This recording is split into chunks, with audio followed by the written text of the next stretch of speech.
joy, for we adore thee, God of glory, Lord of hearts unfold like clouds before thee, upheaving the sun above.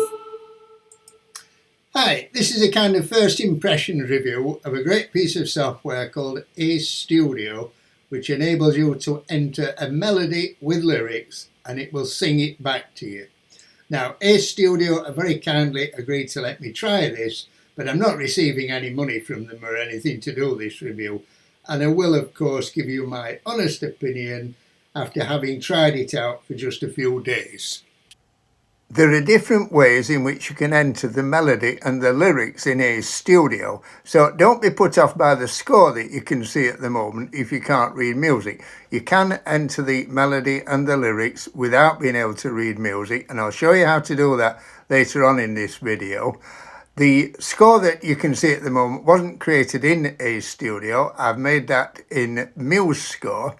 Now, if you're not familiar with MuseScore, it's a completely free music notation program that you can get online, and there are plenty of really good tutorials on YouTube showing you how to use that. You can of course use other notation software such as Dorico, and again there are plenty of tutorials on YouTube showing you how to use that. Now, once you've created the score, you then export it and import it into Ace Studio. So I'll show you how to do that now. So this is the score that I've created in MuseScore. Now to export it, I'm going to scroll up to the top left-hand corner, click on File, go down to Export, click on that, and then it gives you various formats in which you can export it. I'm exporting it in Music XML, and then click on Export, and then I put in a name for it, so Ode to Joy, and I'm storing it in Documents. Now, I've already stored it, and so it's asking me if I want to replace it because I've got a file with the same name, so I'll put replace. I'm doing everything on a Mac desktop, but you can do all this, of course, on a Windows desktop as well. Okay, so I've opened Ace Studio again. Now, once again, I'm going to the top left-hand corner to click on File, scrolling down, this time to Import, and then from the various options down at the bottom, Import Music XML. Clicking on that, and Documents is already showing there, so I just need to type in the title, Ode to Joy. And it's come up just here, so I click on that, click on Open, and you will see that straight away the screen has now been filled. In the middle there's a question: do you want to apply the tempo and signature from the importing MIDI file? So I click on yes there. Now these are the four voices, soprano, alto, tenor and bass, from the score that I made in MuseScore. I'm not quite sure why, but each one is labelled up here as bass. Now I can click on each of those and alter it manually, but I'm sure that there's a way of stopping that from happening, but it doesn't really affect anything at the moment, so I'm just going to ignore that. Now on the left hand side there are all the available singers, and there are lots and lots of them. If you just scroll down, there are just dozens literally to choose from. These singers, by the way, Ace Studio is using samples of real singers' voices, and they're all financially compensated from partnering with Ace Studio, and for that reason you can use this completely royalty free. Now by default it's put the top singer, Ember Rose, in all four voices. Obviously you don't want that, so I'm going to scroll down and pick some other voices now. Now I've not really had enough time yet to thoroughly familiarise myself with the different voices and work out. I'm sure that I'll end up finding that there are certain voices that I really like and others that I'm not so keen on. So I have tried this one, Clara Epic, and what you do is you click on it and then you drag it up, and can you see it now says replace? So I'm putting that in there, and then I'm going to go down a bit further. Where's it gone? Here we are.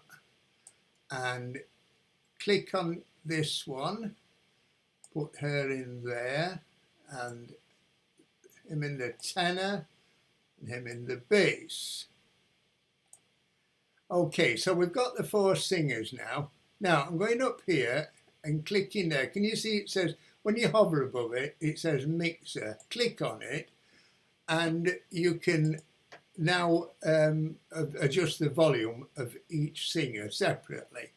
So I'm going to take the soprano down a little bit. Seem to remember that was quite loud. I'm going to take the tenor and the bass down a bit as well, and we'll see what that sounds like. Now, when you've changed something, it generally takes a moment or two to restart it. So I'll try now, see if it's ready. It's not quite ready yet.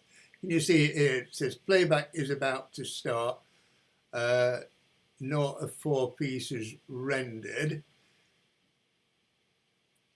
Joyful, joyful, we adore thee, God of glory, Lord of love. Okay, so now you can see with it, you know, it's come up, and all the lyrics are shown down here, and you have lyrics for each singer, and once again you scroll down to see them. Now above each syllable you've got a phoneme showing, and I have found that sometimes it will pronounce a syllable in a different way to the way that you wanted it pronouncing.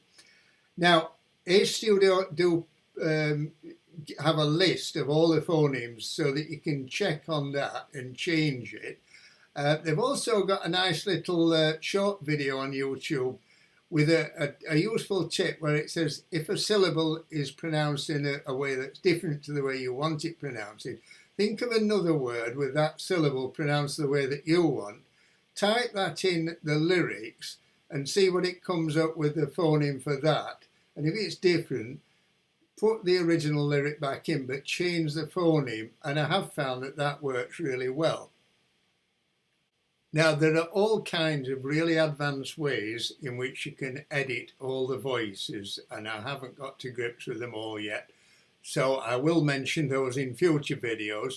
One thing I have found that's useful, which I can show you just now, is if you double click on a singer, can you see it comes up with this option, turn on choir mode? Now, if you turn that on, you can then add more singers into that part. So you can just have more of the same singer, or you can drag other singers in.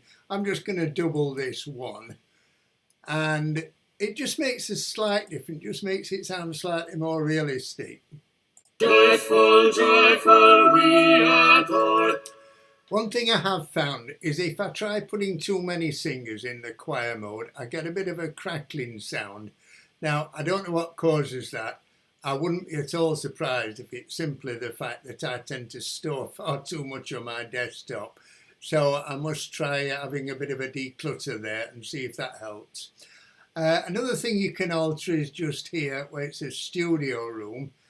You can alter the reverb to a room, a church, a choir hall or a church. Just here we've got a little microphone icon, and these 2 dots represent the 2 singers in the choir mode. Now you can drag those away, further away or closer to the microphone, or you can position them in any way you like in the room. So you could put your different singers in different places in the room. And as I said, there are lots of very advanced ways of editing the voices, and I shall be talking more about these in future videos. I did say though that I would show you one way in which you could enter a melody together with the lyric without using a notation program. So I've cleared the last file and I'm starting from scratch again now, and I've just put a child's voice in for this one. I'm going to see if we can do Twinkle Twinkle Little Star. And what I'd have to do first of all is select a clip from the track. So on my Mac, I've got to press Shift and then drag this line along there, take it to there, and then double click just here. And now can you see that a piano keyboard has popped up there? And I use this, the note brush, just to manually enter the notes. So put twinkle twice there, whoops, and then go up to G, and am I on G? There we go. Okay, so I'll carry on and I'll stop the recording now and just finish that off and then come back to it. Okay, so I've put the notes in now for the first phrase of Twinkle Twinkle Little Star. Now, if I play that back now, it's just going to sing them to da da. So have a listen to this. Da da da da da da da. Now I need to enter the lyrics. Now I do this by clicking on each syllable and then underneath typing in that syllable. So I'll put twin there, cool there. Now again, I'll stop the recording now and finish that off and come back to it. Okay, so I've typed the rest of the syllables in for that opening phrase. Let's play that back now. Twinkle, twinkle, little star. Okay, I did have to alter a couple of the phonemes there, and I used that tip from the video that A Studio put on YouTube, where you think of another word with the syllable pronounced in the way that you want it pronouncing and copy the phoneme from that. So that seemed to work.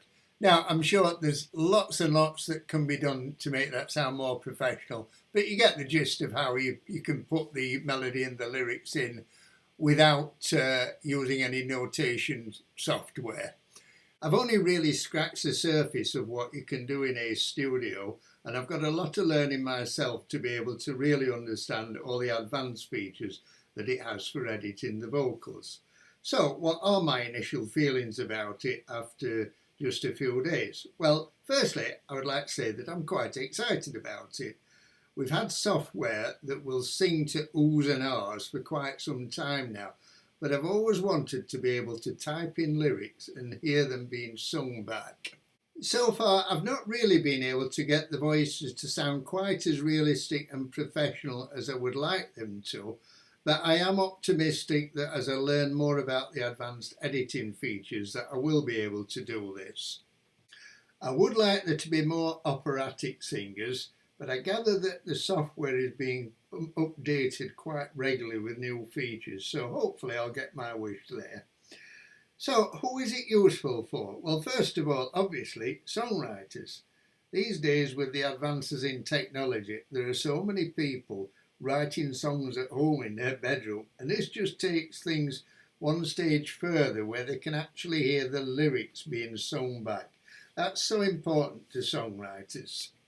It will also be very useful to anyone who wants to do a really serious study of harmony. For years, the only way most music students could learn about harmony was to play examples on the piano.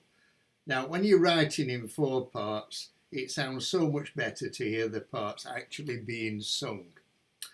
Those of you who follow my YouTube channel regularly may be a little bit surprised that I'm so enthusiastic about this kind of harmony, as most of my tutorials about jazz.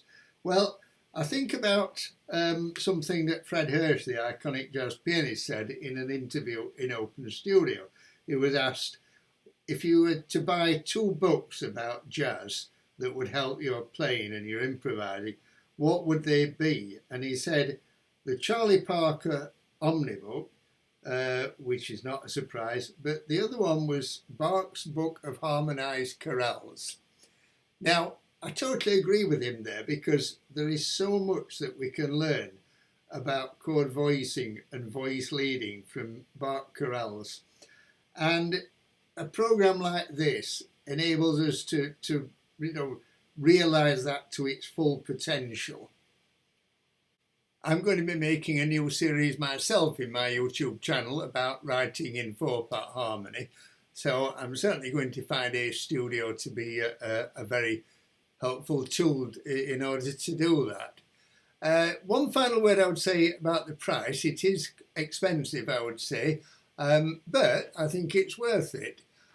You have to pay for a full year. You can't just pay a monthly fee. So you need to take that into consideration.